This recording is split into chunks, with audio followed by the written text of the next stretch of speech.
The Tao of Self-Confidence, episode 650. Welcome to the Tao of Self-Confidence, where I share stories of amazing women who have discovered their inner journey to self-confidence. Visit our website at thetaoofselfconfidence.com. Your inner journey to self-confidence awaits.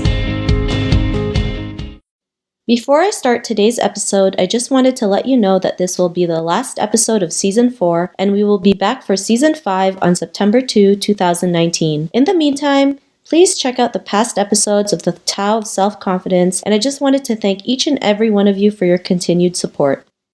Well, hello, friend. Welcome to the Tao of Self-Confidence, where I share stories of amazing women who have discovered their inner journey to self-confidence. I'm your host today, Sheena Yap Chan, and today I have a phenomenal lady on the show today. She is a journalist and entrepreneur and the founder and editor-in-chief of Overachiever magazine, and I'm really excited to have her on and share her story with us today on self-confidence. So without further ado, I'm going to introduce you to Rehana Paul. Rehana, how are you today? Maybe you can fill in a little bit more about yourself to the listeners.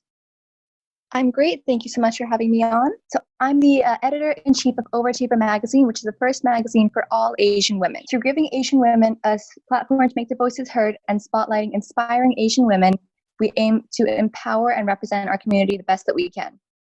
Awesome. Well, thanks for sharing that. And I love the mission that you have for this, because for me, I really believe in that, representation matters and creating that stronger representation, especially for Asian women. So thanks for sharing that. And Rehana, what's your cultural background? I am first generation Indian American. My family is from Punjab in India, but my parents have been here since the early 90s. Awesome. Well, thanks for sharing that. And what would be your favorite self-confidence quote? Either I will find a way or I will make one. I don't know who that quote is attributed to, but I've always very strongly believed in it.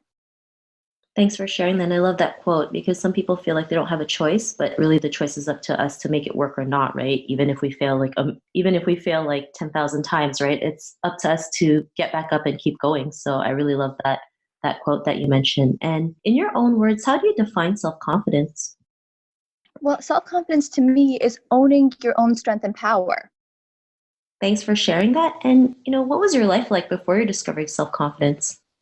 Well, before I really came on my own terms with what self-confidence meant to me, I was constantly invalidating my own accomplishments, using extremely self-deprecating language, and downplaying pretty much everything I'd ever done.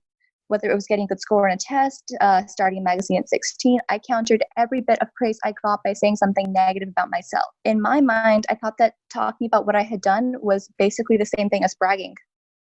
Thanks for sharing that. And I think that's something we all go through, right? I mean, I think as an Asian upbringing, we were always told to never make any noise, never talk about what you've achieved. But being modest is a great thing. But also we have to learn to celebrate all our success, right? It's not bragging; it's also showing others what's possible. If we don't talk about our achievements, how are other people going to see what's possible, right? Whether it's a movie like Crazy Rich Asians, having an all Asian cast. I mean, if we don't see that, then we never know what's possible. Seeing other Asian women winning awards, it's not just about bragging. It's showing others what we can do and what we're capable of. When we can see someone like us realize oh, she's done that, I can do that too, right? And it's huge. Share what we've accomplished to show others what's possible. So I think that's something we all go through, right? I know I've been there. If someone says something good, and I kind of hide in the background.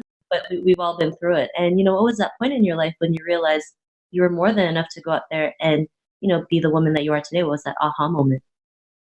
I realized that if I did not believe in myself, no one would. If I don't take myself seriously, no one is going to. I didn't have the luxury of waiting for people to encourage me. The world that I'm growing up in now is filled with people whose experience could never compare to their egos, and is also filled with smart, accomplished people who are not listened to. If people aren't going to listen to me or believe in me, I'll show them why they need to. And that starts with believing in myself.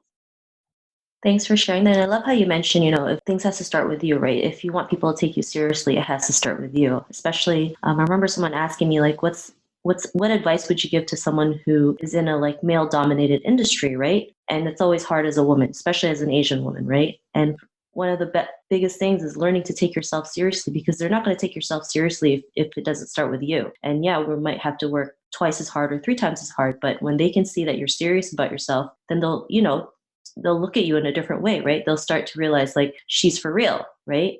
And sometimes that's the hard truth, right? I mean, we're women. Sometimes we do have to work twice as hard or 3 times as hard, but it'll be all worth it in the end. It has to start with us. And because of that realization, what's your life been like now?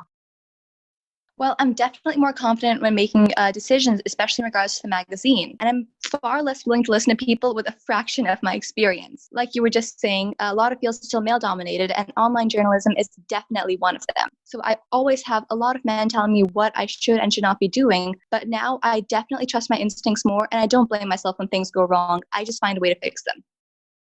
Awesome. I think that's great. It's funny, right? Men suggest what you should and shouldn't do, and then your audience is helping women. I mean, as women, we should know more, like how we feel, what a woman thinks, more than what a man thinks a woman's supposed to think, right? And we tend to forget that. And I love how you mentioned, you're willing to trust your instincts more. I mean, that's something that most women, especially Asian women, deal with, right? Trusting your gut, trusting that inner feeling, right? And I'm glad that you're out there doing that and creating this great magazine, helping Asian women, having a voice, having more representation, having more visibility, because it's definitely what's needed today. And to the woman who's listening to your episode, she may be in her own journey to self-confidence. What would be that one tip you would give to her?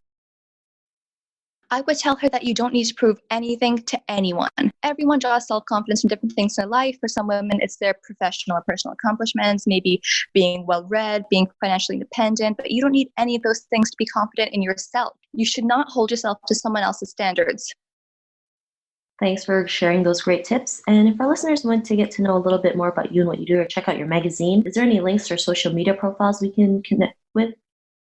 Yes, you can always send me an email at overachievermagazine@gmail.com to just get started with writing or contributing or just learn more about the magazine. And we have an Instagram page at Overachiever Magazine, a Twitter at OverachieverM, and a Tumblr at Overachiever Magazine.